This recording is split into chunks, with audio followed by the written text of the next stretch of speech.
নমস্কার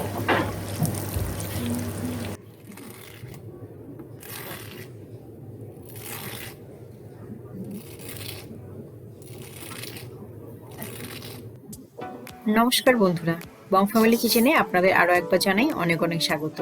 আপনারা অলরেডি বুঝতে পেরে গেছেন আজকের রেসিপিটা কি হতে চলেছে। তো চলুন দেখে নিই। এখানে আমি 5টার মতো ডিম নিয়ে নিয়েছি। এবার এই ডিমগুলোকে আমি এই পাত্রে একে একে ফাটিয়ে নেব।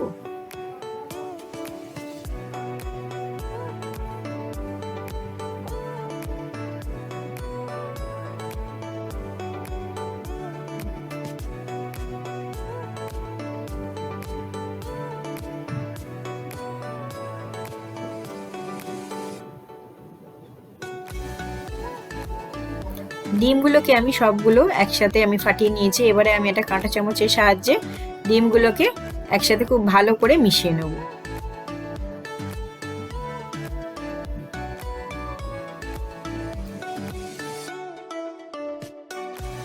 ডিমগুলো খুব ভালো করে মেশানো হয়ে গেছে। এবারে এর মধ্যে দিয়ে দিচ্ছি একটা মিডিয়াম সাইজের কুচনো পেঁয়াজ, আর দিয়ে দিচ্ছি কিছুটা কুচনো ধনেপাতা, 1 টিস্পুনের মতো চিলি ফ্লেক্স,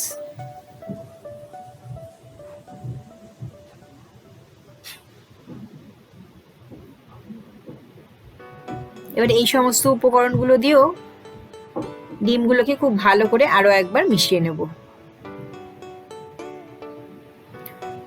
ব্যাস, এখানে একটা অ্যালুমিনিয়ামের পাত্র নিয়ে নিয়েছি এবং তাতে 1 টিস্পুনের মতো একটু সাদা তেল দিয়ে দিলাম। এবার এই সাদা তেলটা দিয়ে এই পাত্রটাকে খুব ভালো করে গ্রিস করে নেব। এখানে পাত্রটাকে খুব ভালো করে গ্রিস করা হয়ে গেছে। এর মধ্যে এবারে এই ডিমের মিশ্রণটা আমি ঢেলে দিলাম।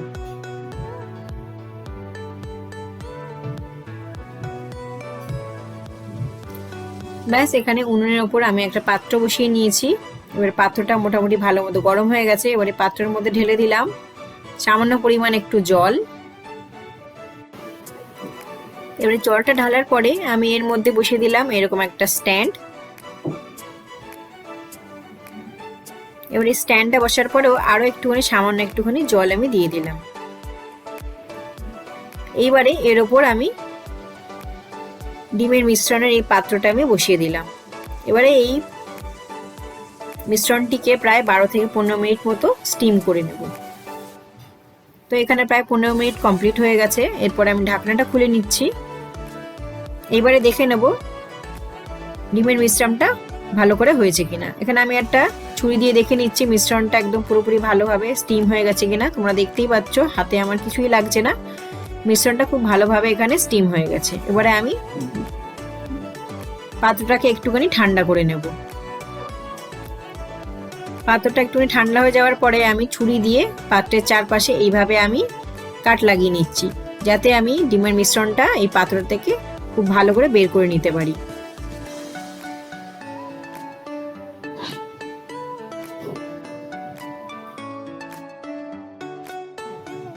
ব্যাস, এবারে এই ট্রের মধ্যে আমি ডিমের মিশ্রণটা আমি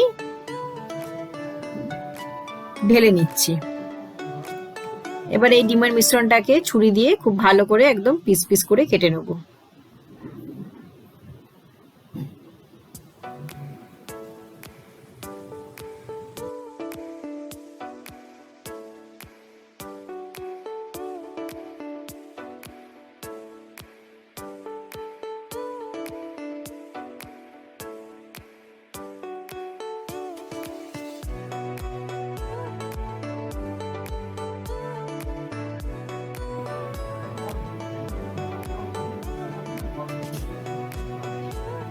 ব্যাস, প্রত্যেকটা আমার এক ফিঙ্গার আমি ঠিক এইরকম ভাবে আমি কেটে নিয়েছি।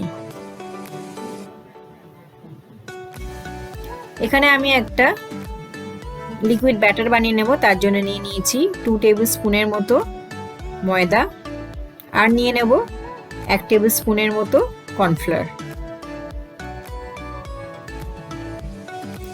1 টিস্পুনের মতো গোলমরিচের গুঁড়ো দিলাম,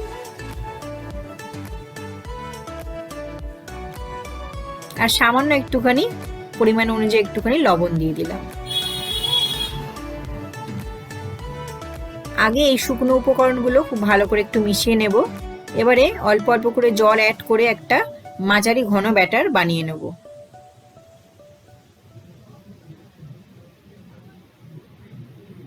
তো এখানে আমার ব্যাটারটা একদম পুরোপুরি কমপ্লিট। এবারে আমি এখানে সমস্ত রকমের উপকরণগুলো একসাথে সবগুলো নিয়ে নিয়েছি। এবারে প্রত্যেকটা এগ ফিঙ্গারগুলোকে আমি এই লিকুইড ব্যাটারের মধ্যে ভালো করে চুবিয়ে নেব এবং তারপরে বিস্কুটের গুঁড়োর মধ্যে ভালো করে আমি কোট করে নেব। এখানে আমি এই বিস্কুটের গুঁড়োগুলোকে একটা টিফিন বক্সের মধ্যে করে নিয়ে নিয়েছি, যার মধ্যে আমি 2-3টে এরকম এগ ফিঙ্গারগুলো কোটিং করে দিয়ে দেবো এবং টিফিন বক্সটা ঢাকনা বন্ধ করে জাস্ট সামান্য একটুখানি নাড়িয়ে নিলেই এই এগ ফিঙ্গারগুলো খুব ভালোভাবে বিস্কুটের গুঁড়োর সাথে কোটিং হয়ে যাবে। আপনারা এটা নর্মাল হাত দিয়েও কোটিং করতে পারেন। এখানে আমি যেহেতু হাতের ব্যবহার করছি না, তার জন্যই আমি এখানে এই টিফিন বক্সের ব্যবহারটা করলাম।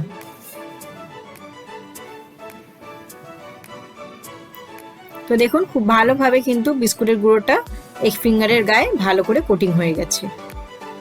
এবারে এইরকম ভাবেই আমি বাদ বাকি এগ ফিঙ্গার গুলো তৈরি করে নেব।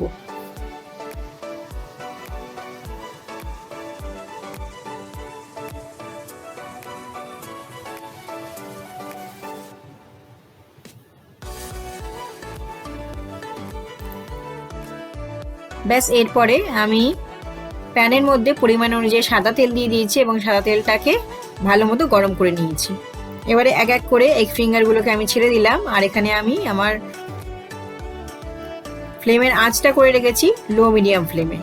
এবারে এই লো মিডিয়াম ফ্লেম করেই আমি প্রত্যেকটা এগ ফিঙ্গারগুলো ভালো করে হালকা গোল্ডেন ব্রাউন করে ভেজে নেব।